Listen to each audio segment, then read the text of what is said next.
Metanga etan qo'shilganda protonlar soni 10 marta oshgan bo'lsa, neytronlar soni necha marta oshgan deb.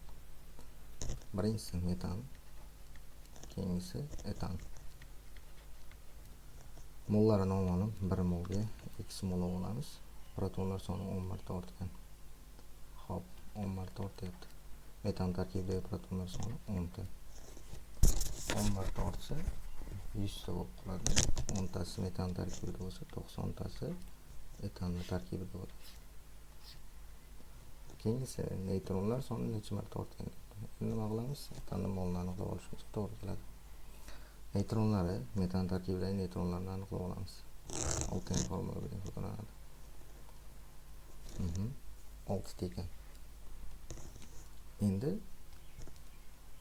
etanni 1 molning tarkibida nechta proton borligini aniqlaymiz. Mana buning tarkibida 12 ta, buning tarkibida 6 ta, jami 18 ta. 90 ni 18 ga bo'lib o'rsak, bu 5 mol degani.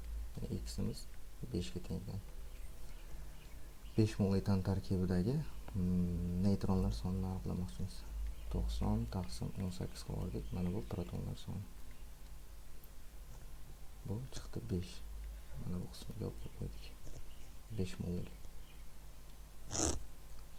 12 ta 1 mol etanning tarkibidagi neytronlari 5 molning tarkibida 60 ta bo'ladi.